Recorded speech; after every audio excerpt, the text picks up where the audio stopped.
mission of the Salvation Army is to preach the gospel of Jesus Christ and meet human needs in His name without discrimination. We do that every day by ensuring that any man who comes to Crossroads has access to a safe place to stay, has access to services, and that we share God's love with each and every individual that comes to us.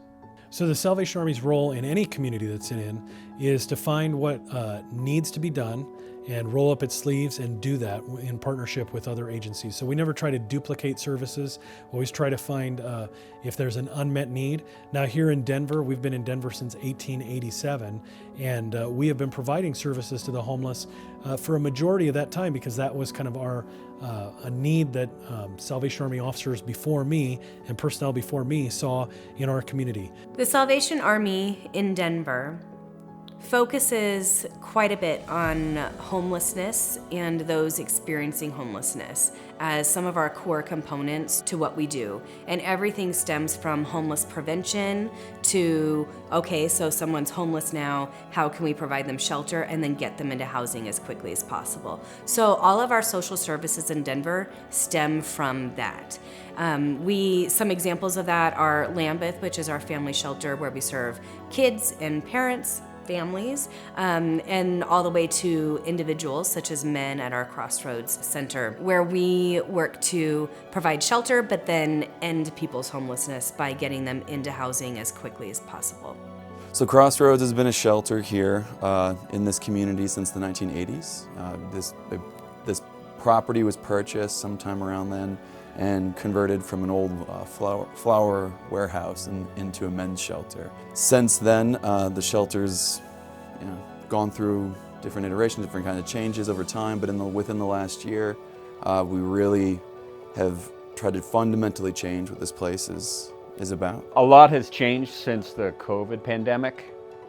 So there's been a lot more funding available from city and federal and state agencies to support in linking people to services that are needed. And now that we're a 24-hour facility, we can really focus on recovery of our residents into ending their homelessness and getting them into housing.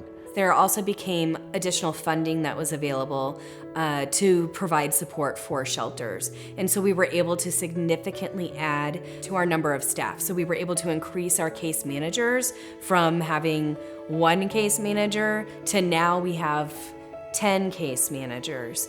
And also through a collaboration with a number of different homeless service provider agencies and the city, we were able to create what's called the Denver Rehousing Collaborative, which is a really creative, flexible group of agencies where we're all working together to get people housed really very, very quickly.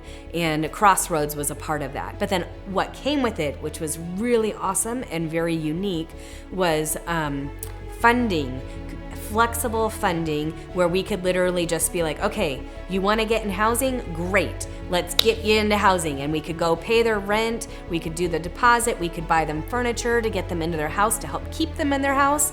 And by reducing some of the restrictions that often exist in our community about coordinated entry and referrals and stuff, we were able to just get a lot of people housed. So Crossroads housed, I believe 80 men were housed just through that program really fast. And previously, before COVID, we did not have funding for case management. We were lucky to have one case manager at a time, and they were so busy with all of the 550 men that we had on site that they were not focused on housing. They were really just focusing on getting people who are medically needy the care that they needed. As far as I know, we're really one of the only shelters that provides a large case management presence on this site, on a site that houses folks, especially a 24-hour shelter, which has really made a ton of difference because the reason for getting this whole new case management team was, of course, to provide benefits like food stamps and vital docs and all that kind of stuff.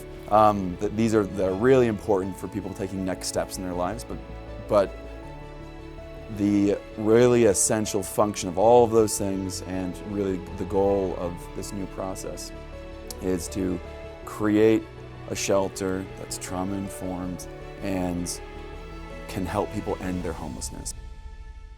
For me, the case manager, well, just the whole case manager experience for me, it meant a lot because they took the time out to actually help me. I want to take, you know, just some kind of, I don't know, some kind of second out of the day to help me build a game plan. And that was the first step of me getting my birth certificate, because not in a million years I would ever thought I would have seen it again until I met my case manager and she asked me what's one thing that she could help me with. So I just shot it in the air, birth certificate, because that could help me further myself with schooling or jobs or anything like that. I did. We applied, and 2.5, 3 weeks later, I was getting a call to come pick up my birth certificate. So they helped out a lot. It's an easy place for a person to get on their feet if they're looking for help and they want to do the right thing. About 7 months ago, I got into a Crossroads program for housing and job development. I met a cool case manager. She set me on my way with trying to find work, helping me get my birth certificate. And at that point, I'm here at my apartment. The second step of the journey is just phenomenal. And then you combine that with housing-focused case management that really is about progressive engagement, so meeting that person where they're at. So some people are not ready for housing on day one, right? And that's just a conversation of building rapport. But over time, people slowly realize that they're worthy of housing, that they deserve housing, and they should be housed, and that living in a shelter is not the best environment for them. Part of our job is to meet people where they're at. So we're not the authority on what someone's path is. We try to help people find what's best for them. So for some people that might be shared living in a sort of substance recovery program. For other people that might be trying to figure out if they need some sort of mental health component in their housing. For other people, it might be a family reunification. So we're really assessing people's needs and finding out what they think is going to be the right fit for them.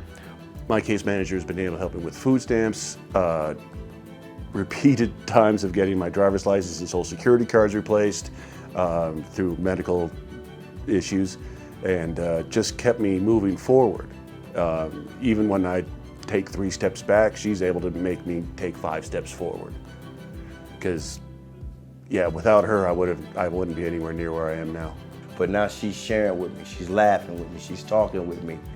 You know, even sharing whatever, you know, making me feel good again. That's the biggest part. I can step back out into society with my head up instead of keeping it down all the time. You know, you just forget. You lose thought of, you know, it's a world out here and it's beautiful and you don't have to be sad every day, but sometimes it takes a case manager with that simple smile and that talk. And that's what changed it for me. That's my connection with case managers. Success at Crossroads can take on many forms, and our ultimate goal is that we end homelessness, right? Like that everybody is in an appropriate housing situation for them. But there's also a large spectrum of other successes that we view as equally wonderful. If we can start seeing movement and change, such as just opening up to have a conversation, that's a huge success. Because anytime somebody takes that teeny little step, there's a glimmer of hope for that person.